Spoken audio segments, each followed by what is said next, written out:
हमने तुम लोगों से पहले भी कहा कि 24 घंटे पूरे नहीं होते। एक दिन और रात्रि में 24 घंटे पूरे नहीं होते। कितने होते हैं? तो कहते 23 घंटे 56 मिनट 4 सेकेंड। 23 घंटे 56 मिनट और 4 सेकेंड होते हैं। अब इस 23 घंटे 56 मिनट और 4 सेकेंड के बीच में 24 घंटे के बाद में जब भी बात आती है तो 3 मिनट और 56 सेकेंड का अंतर हो जाता है। ये 3 मिनट और 56 सेकेंड का अंतर है। ये मिनट है 3 मिनट और ये 56 सेकेंड है। ये तो 3 मिनट और 56 सेकेंड का ये अंतर आ जाता है। 3 मिनट 56 सेकेंड का अंतर कैसे आया? तो भास्कराचार्य जी ने गणित के अंदर लिखा है कि जो आपका ग्रह आज उदय हो रहा है वो कल सुबह 3 मिनट 56 मिनट के 3 मिनट 56 सेकेंड के बाद उदय होगा। भास्कराचार्य कौन है? भारत के विश्व के बहुत बड़े गणितज्ञ हैं, मतलब गणितज्ञ हैं जिनको गणित जिन्होंने हम लोगों को सिखाई। पूरे विश्व की गणित है और ये विश्व की गणित यहीं पे जन्म ले रही है। तो 3 मिनट 56 सेकेंड का ये जो डिफरेंस है, ये जब तुम कैलकुलेट करके चलोगे तो एक दिन में, जैसे हमने तुमको पहले बताया, पहले वाला जो वो श्लोक था जिसको प्राणादि के लिए हम लोगों ने काम किया था, 10वें नंबर श्लोक से हम लोगों ने चालू किया था और उस श्लोक का जो पूरा वर्णन था उसमें वो कह रहे हैं कि प्राण के वर्णन होता है। प्राण से हम लोग चालू करते हैं। तो प्राण पे जब चालू किया था तो वो कहते हैं कि 6 प्राण में 1 बिनाड़ी होती है। ये हमने पहले भी बताया। फिर इसके बाद 60 बिनाड़ी मिल करके 1 नाड़ी बनती है। 60 नाड़ी मिल करके एक अहोरात्रि बनती है। तो उन्होंने अहोरात्रि बताया, 24 घंटे बताए क्या उन्होंने? ये तो नहीं बताया। 24 घंटे कैलकुलेट कर लिए हमने, कहीं नहीं है इस श्लोक में, कहीं ये नहीं लिखा है कि एक अहोरात्रि में 24 घंटे होते हैं। बस यहीं तक का श्लोक है, ठीक है। तो अब जैसे बताया कि 6 प्राण में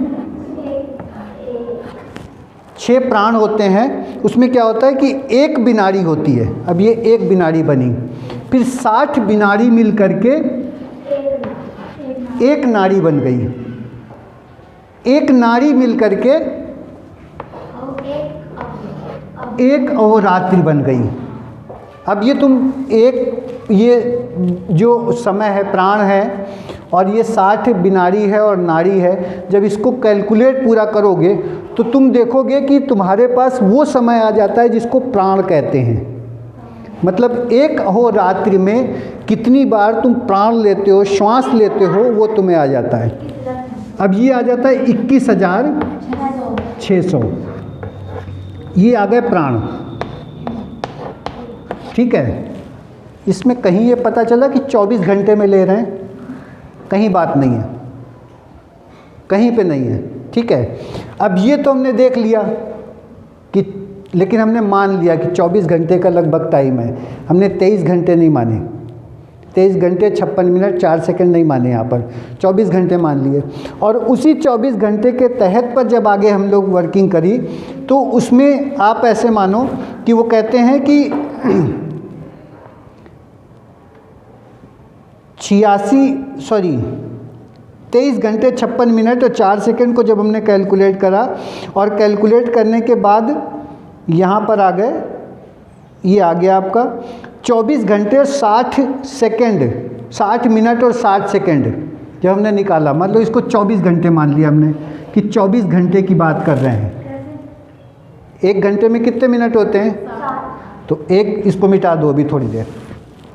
हमने क्या किया कि हमने इसको सेकंड में परिवर्तित किया। 24 घंटे में मतलब एक दिन रात्रि में कितने सेकंड होते हैं, ये हमने निकालने की कोशिश करी। तो कैसे निकाला? 60 इंटू 60 मिनट और सेकंड हो गया इंटू 24। यही हो गया ना। ये तुम्हारा टोटल कैलकुलेशन हो गई 86,400 हो गई। यही हो गई ना कैलकुलेशन। इसको जब हमने कैलकुलेट करा तो ये हो गई एक अहोरात्रि में कितना टाइम माना हमने, माना बताया नहीं उन्होंने कहीं पर। एक अहोरात्रि में हमने माना 24 घंटे हो गए, तो ये कैलकुलेट करी। अच्छा, अब उसमें हमने क्या किया कि 23 घंटे 56 मिनट 4 सेकंड को कैलकुलेट किया। तो हमने बताया कि 24 घंटे में आपका जो समय कम होता है उसमें 3 मिनट 56 सेकंड कम होते हैं।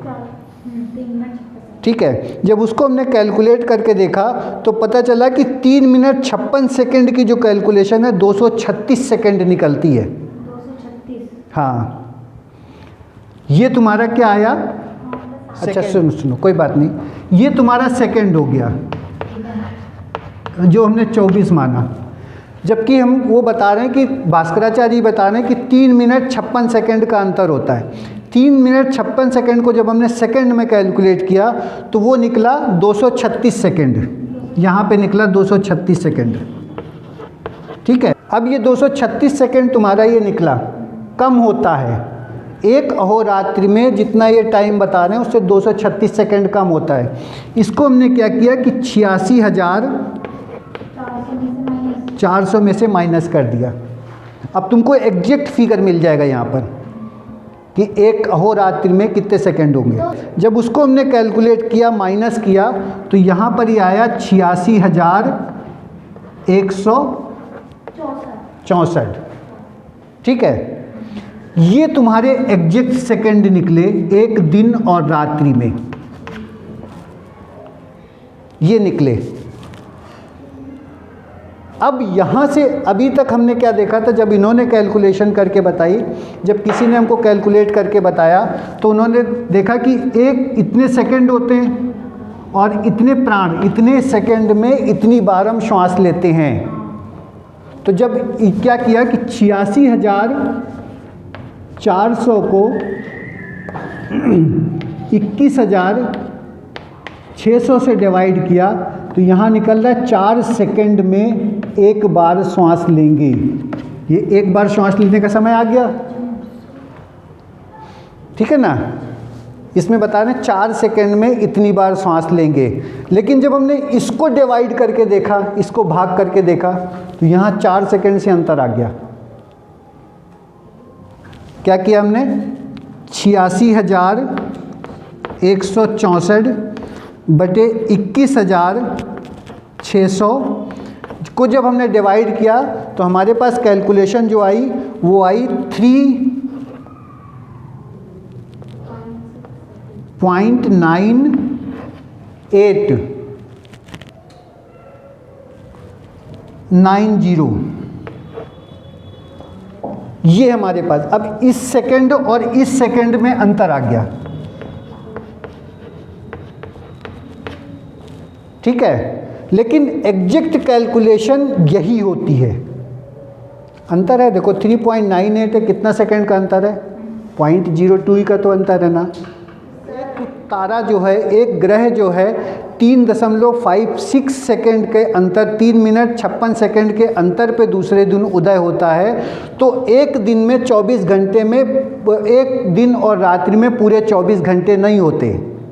अब यहाँ तक क्लियर है। फिर उसके बाद कितने होते हैं, तो हमने क्या किया कि जितने सेकंड निकल रहे थे 23 घंटे 56 मिनट और 4 सेकंड को, उसको जितने कर रहे थे उसमें माइनस करने के लिए कितने सेकंड बचे, तो पता चला 236 सेकंड यहाँ पर बचे। अब ये 236 सेकंड को 86,400 सेकंड से माइनस कर दिया, तो 23 घंटे 56 मिनट 4 सेकंड में 86,164 सेकंड आ गया। तो एक दिन रात्रि में कितने सेकंड हो गए, 86,164। अब ये क्लियर हो गया। अब यहाँ पे मैथ क्लियर है हमारी, जो हमारी मैथ कह रही है, जो हमारे सूर्य सिद्धांत कह रही है, जो हमारे आर्यभट्ट कह रहे हैं, जो हमारे भास्कराचार्य कह रहे हैं, जो हमारे गणितज्ञ कह रहे हैं, वहाँ से ये कैलकुलेशन बिल्कुल क्लियर है।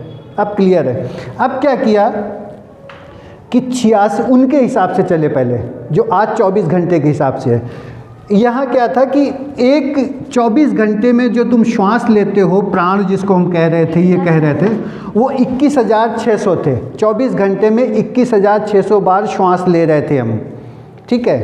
तो 24 घंटे में जब इतनी बार श्वास ले रहे थे तो 1 सेकंड में कितनी बार लेंगे? इसको तो 24 घंटे वाले से डिवाइड कर दिया, ठीक है। तो यहाँ 4 सेकंड आ गया जो हमने हिसाब से है ना? उनके हिसाब से, आज की कैलकुलेशन के हिसाब से जो कैलकुलेट चल रही है, वो 4 सेकंड यहाँ पर डिफरेंस आ गया। और 4 सेकंड डिफरेंस जो यहाँ पर आया, उसके बाद हमने अपनी कैलकुलेशन निकाल के देखी कि जो एक तारा जिसको भास्कराचार्य जी कह रहे हो 3 मिनट 56 सेकंड का जो डिफरेंस आ रहा, वहाँ से जब हमने कैलकुलेशन निकाल के देखी तो 236 सेकंड को हमने यहाँ माइनस कर दिया। और 236 सेकंड को जब हमने यहाँ माइनस किया, वो कैलकुलेशन निकाल के देखी, तो एक बार प्राण यानी एक बार श्वास जो हमको लेने की प्रक्रिया बताई, वो 3.9890 सेकंड बताई। दैट्स क्लियर, ठीक है ना? आसानी से समझा जा सकता है, कोई कठिन काम नहीं है। अब बोलो इससे क्या करते हैं हम, इससे क्या फ़ायदा है, क्यों पढ़ा रहे हो ये बहुत अहम प्रश्न है, क्योंकि ये सबसे पहले दिमाग में आता है क्या पागलपन है, कहाँ हमको उलझा दिया बिला वजह में। लेकिन आज हम योग नहीं कर रहे हैं, पार्कों में जाके बाबा रामदेव टीवी में बैठ के या कोई भी योगा करा रहे हैं। कोई योग नहीं कर रहा है, सब योगा करा रहे हैं। और ये योग के उस सिद्धांत को है जिसमें तुम प्राणायाम कर रहे हो, जिसके लिए कहते हैं तस्मिन् सति श्वासा प्रवासा योगति विच्छेदा प्राणायाम, यानी श्वास लेने की, छोड़ने, सही ढंग से लेने और छोड़ने की प्रक्रिया को प्राणायाम कहते हैं। उसका ये सेकंड है। अब इसमें बहुत लंबी कैलकुलेशन है, अभी नहीं चलते, जब कभी फुर्सत मिली तब आगे चलेंगे कि वो जो हनुमान जी को बताया है अष्ट सिद्धि नवनिधि के दाता, वो भी श्वास की कितने सेकंड में श्वास लो, वो प्रक्रिया है, वहाँ तक की कैलकुलेशन है हम लोगों के पास में। तो अब ये तुमको ये क्लियर हो गया, ठीक है। दूसरा, योग के विषय में, जब पहले तो योग कैलकुलेशन ही हो गई। दूसरी बात कि ये जो प्रक्रिया है, ये जो पूरी की पूरी प्रक्रिया है, ये पूरा संस्कार हो गया। इसी को संस्कार कहते हैं, इसी को संस्कार कहा। आर्यभट्ट ने भी कहा, सूर्य सिद्धांत में भी कहा, भास्कराचार्य ने भी कहा। उन्होंने कहा कि गणना जो है वो संस्कार है, जैसे विवाह एक संस्कार है। अब आजकल विवाह होने लगे कि वो कहीं भी कोर्ट मैरिज हो गई, तुरंत शादी हो गई, बवाल ख़त्म हुआ। लेकिन पहले संस्कार करने के बाद ही, ये कैलकुलेशन करने के बाद ही कहते थे कि वो तिथि अच्छी है, उस तिथि पे विवाह होना। आज भी होता है ऐसा, ठीक है। तो उसको संस्कार ही कहा, तो वो संस्कार है, ठीक है। फिर योग के बारे में, जोड़, सही ढंग से जोड़ना कैलकुलेशन है, वो संस्कार हो गया। तीसरी प्रक्रिया में भगवान कृष्ण गीता में कहते हैं युक्ताहार विहारस्य युक्ता चेष्टस्य कर्मसु और युक्ता स्वप्ना बबोधस्य योगो भवति दुखा। अगर आपकी ऊपर से नीचे तक दिनचर्या, प्रतिदिन की कैलकुलेशन, ऋतुचर्या वो ठीक नहीं है, तो यही योग आपको दुख देने वाला है, यही योग आपको दुख देगा। तो योग क्या है? सुबह से शाम तक की उठने बैठने चलने फिरने की सही प्रक्रिया, वही योग है, ठीक है। करा क्या रहे हैं आजकल हम लोग, क्या करने जा रहे हैं पार्क में? योगा। योग करने नहीं जाता कोई। यहाँ योग की कैलकुलेशन, क्या एक छोटा सा समीकरण बताया,